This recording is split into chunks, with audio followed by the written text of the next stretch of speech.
کیا واقعہ انسان حق کو پہچان کر بھی اسے نظر انداز کر سکتا ہے، یا بعض اوقات ضد انسان کو اندھا کر دیتی ہے؟ اور کیا اللہ کی آیات کو تھوڑی قیمت کے بدلے بیچ دینا انسان کی سب سے بڑی غلطی ہو سکتی ہے؟ آج سورۃ البقرہ کی اس عظیم آیت میں اللہ تعالیٰ انسان کو ایک ایسا سخت مگر ضروری سبق دیتے ہیں جو ہر دور کے انسان کے لیے ایک آئینہ ہے۔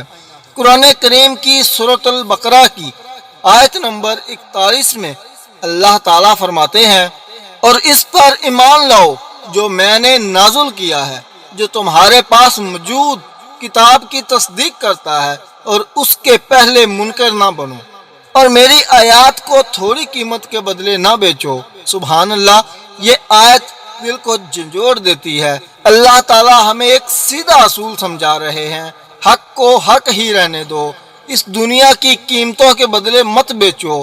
آج کے دور میں بھی انسان بہت آسانی سے حق کو چھوڑ دیتا ہے، کبھی مفاد کی خاطر، کبھی لوگوں کے ڈر سے، کبھی دنیاوی فائدہ کے لیے، لیکن اللہ تعالیٰ فرما رہے ہیں کہ میری آیات کوئی معمولی چیز نہیں، ان کی قیمت دنیا سے نہیں ہو سکتی۔ میرے بھائی، میری بہن، یہ آیت صرف بنی اسرائیل کے لیے نہیں، یہ ہمارے لیے بھی ہے۔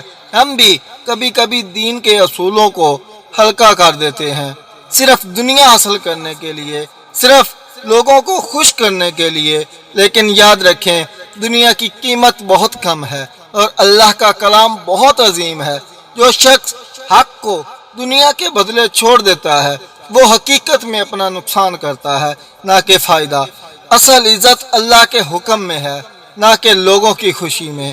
اے اللہ، ہمیں حق کو پہچان کر اس پر قائم رہنے کی توفیق عطا فرما، ہمیں دنیا کے فریب سے بچا، اور ہمیں اپنی آیات کی سچی قدر کرنے والا بنا دے۔ آمین یا رب العالمین۔ اگر آپ قرآن کو آسان الفاظ میں سمجھنا چاہتے ہیں تو اس چینل کو سبسکرائب ضرور کر لیجئے، اور یہ پیغام صدقہ جاریہ دوسروں تک بھی ضرور پہنچائیے۔ جزاک اللہ خیر۔ السلام علیکم ورحمۃ اللہ وبرکاتہ۔